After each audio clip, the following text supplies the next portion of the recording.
It's just ahead on the morning news, looking for a good bed and breakfast. Well, our guest has some tips.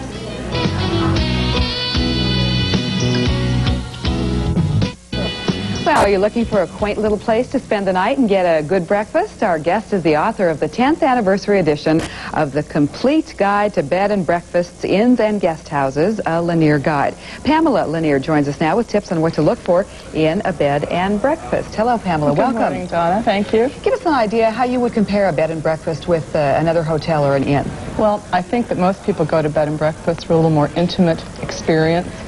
A chance to visit a place that they might never have an opportunity to see, such as a restored mansion, and perhaps also to meet their fellow bed and breakfast aficionados, many of whom share similar interests. Okay, well now how do you find if you're going to run into somebody who might share some interests, though? Can you find bed and breakfasts that kind of cater to certain things? Yes, you can. In the back of our guidebook, we have a list of 20 different specialties, such as inns that are near great fishing grounds or perhaps golf courses, or very popular gardens and gourmet dining, that kind of thing. I think it's interesting when you mention the historical, too. There are some wonderful places, aren't there, that are very historical that you can really get a close-up look at. That's very important. Actually, 50% of the inns are on the historic register, and it's very important also to this country, I believe, that innkeeping has allowed a number of these old buildings to be renovated and made an affordable possibility. Okay. How affordable is a bed and breakfast? I suppose you can probably get just a whole range. Yes, there's a wide range of prices, but for example, in the South, in perhaps Hot Springs, Arkansas, let's use that as an example, an average across-the-board price might be $60 per night.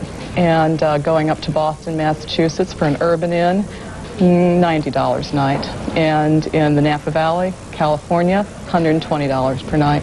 Those are just real broad. And probably average, too, for how many people can stay at a bed and breakfast. Are they real different? It always seems to me that they seem very small and they keep it on a small scale. Well, that's the idea. There's really three different kinds of bed and breakfast. Homestays, which tend to be really small, just a spare room in someone's house, more like the European model. A classic inn, which we consider to be 5 to 9 rooms typically. Often those are in the historic buildings. And a country inn, which might have a full-scale restaurant as well as the lodging facilities. You know, I think a lot of people would think, do you have your own bathroom if you go to a bed and breakfast? Everybody asks that. Actually, these days, 90% of all rooms have private baths.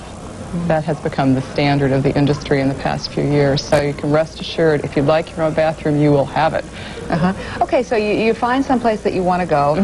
How do you find a real good bed and breakfast? We can check certainly with the guide. I know yes, you'll our say guidebook. Well, let's see. Word of mouth is always good. Ask your friends. Also, most of the states offer a free brochure on bed and breakfast, and you can send off for that from the state's departments of tourism. Has it gotten more crowded? Do you need to make a reservation? For the weekends, yes, I would say you do. For the rest of the week, maybe not. I think a lot of people just go touring and take the book with them and visit, and even on the weekends they can get lucky and find a room.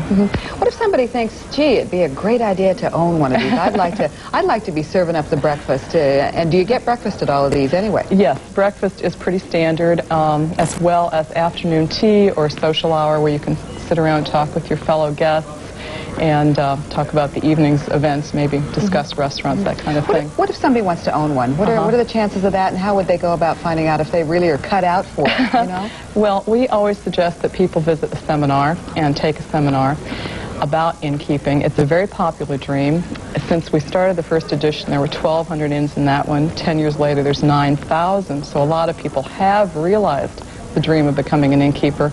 I just think they need to really realize it's a very hard work. It's a big job, but if you love people and you love meeting people and offering them your own special brand of hospitality, it can really be very rewarding. Travel writer and author Pamela Lanier, thanks very much for joining us this morning. Thank you.